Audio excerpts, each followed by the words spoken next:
A lot of us as cyclists and triathletes like to think about squats and lunges. Did you know that you can get a lot more out of the exercise by just holding the position? It's going to expose your weaknesses, allow you to better understand how your body relates to one another, and exactly why joint position dictates muscle function. And if you've taken my Training Peaks University Strength Training for Triathlon Success course, you'll be very familiar with the concept. But today, I'm going to show it to you in action.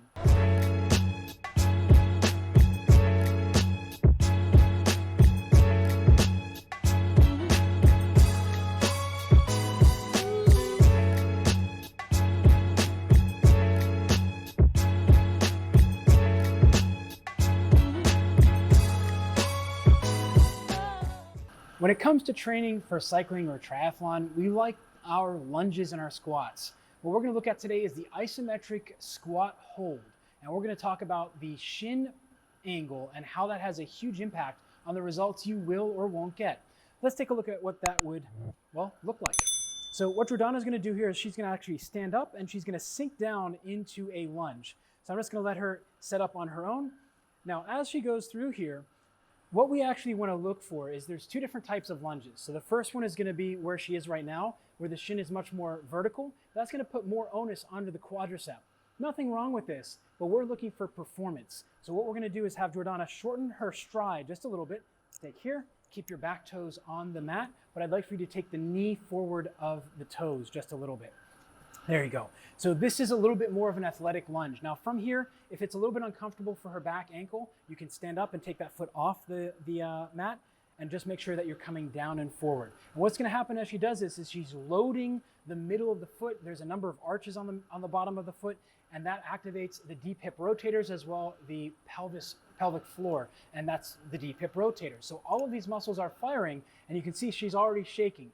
We want more glute. She has to interact with the ground, driving her toes in, bracing her stomach, holding for 15 seconds. Now, the way we end this is going to be very important. I want her to come up and forward as if she's taking a giant step forward. Go ahead, up and forward, boom. And then from there, she would turn around and face the other way in order to do the other side. Do you feel a difference there? Mm-hmm. Big one? Yes. Yes. So let's take a look at the other side and see how that does. Now, we're asymmetrical beings. Go ahead. We're asymmetrical beings, so we're not going to have this perfect.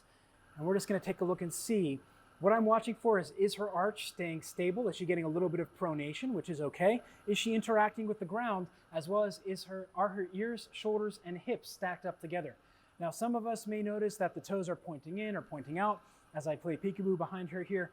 But what's really important is that we're maintaining a neutral pelvis. So we don't want to have it too far open. We want to try and keep it squared straight ahead. She's got about 5 seconds. You'll notice the shin angle on this side is a little bit less. So for the last 3 seconds, I'm going to push her forward, 2, 1, and then she's going to come up and forward. Good. How'd that feel? Hard? The reason I want her coming up and forward instead of standing straight up is we're athletes. If we were bodybuilders or just gym bros or bras, gym bras, is that right? Sure, we'll run with it. Then yeah, we want to get that muscle to fire and we're going to come straight up and then we're going to reset and step back. But instead, we want to try and train you more and more times to have that nice athletic movement. For a lot of the basketball players I work with, we talk about shin angles and propulsion for sprinting. When it comes to you as a cyclist and triathlete, we do want to teach you how to use the glutes together with the hamstrings in a way that's going to propel you down the road, as opposed to building I can't even think of the word right now, but just the balagan is the Russian word for it. Just the mess that's created because in the pedaling stroke, the hamstring turns off at an unnatural time. So performing the isometric lunge gets you metabolic stress. So you're challenging the structures.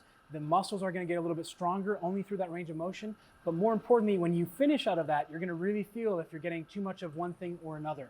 Now, if you found this video useful and helping you to understand how to better do a lunge and how isometrics can help you refine your movements, tap into the right muscles, and help you become a better cyclist and triathlete, not a gym bra or bra. That kind of goes. Yeah, that works. Make sure you subscribe down below. And remember, until next time, train smarter, not harder, because it is all about you.